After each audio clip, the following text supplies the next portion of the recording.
Parlamento de Venezuela exige a las Fuerzas Armadas que den un paso al frente. La oposición venezolana apela de nuevo a una reacción del ejército. Ya no se cortan.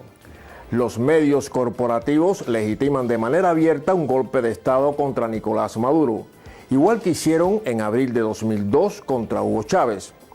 ¿Recuerdan aquel editorial del diario español El País titulado Golpe a un caudillo? Y es que Maduro no es un presidente legítimo, aunque obtuviera casi el 68% del voto popular. En contraste, en Estados Unidos, Donald Trump obtuvo el 46% y Mauricio Macri el 51% en Argentina. Incluso tomada en cuenta la abstención, Maduro ganó con el 31% del padrón electoral total, frente al 27% de Trump o el 26% de Macri.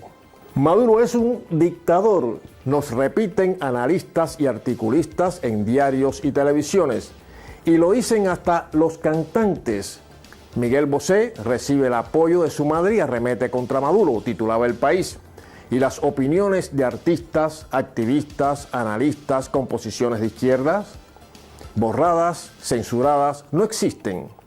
Nos repiten que el presidente venezolano está aislado por la comunidad internacional, que es un líder acorralado que se atornilla en el poder. Curioso, porque a su investidura acudieron 94 delegaciones gubernamentales, más del doble de las 46 que fueron a la del nuevo presidente de Brasil, Jair Bolsonaro. ¿Sabían ese dato?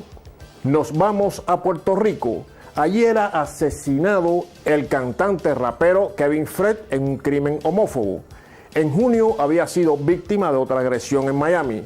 Pero donde los medios nos dicen que ha habido o hay mucha homofobia es en Cuba.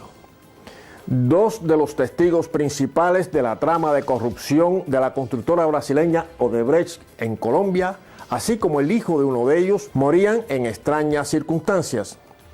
Nada que sea para la prensa internacional responsabilidad del gobierno colombiano.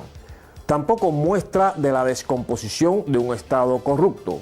¿Se imaginan que esto ocurriera en Venezuela o en Cuba, donde Odebrecht llevó a cabo la obra del puerto de Mariel? Seguimos en Colombia, donde, según datos de la Defensoría del Pueblo, fueron asesinados en 2018 172 líderes sociales. Otras 8 personas morían en los primeros 15 días de este año.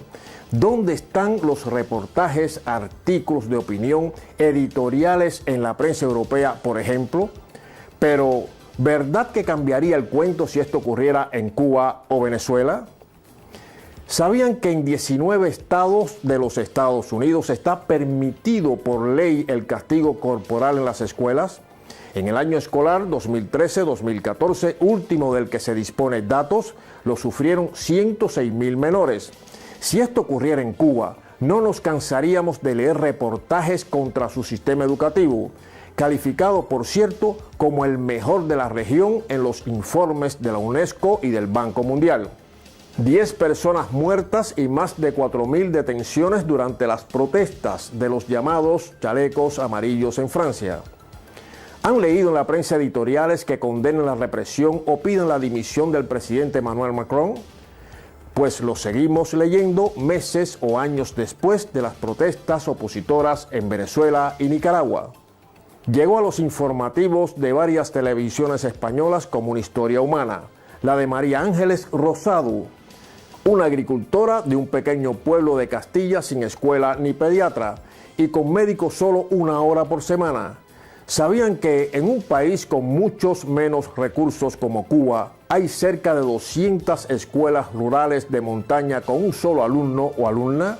Ah, no, que eso es aumentar mucho el gasto público de un país. Y luego nos pasa como en Venezuela.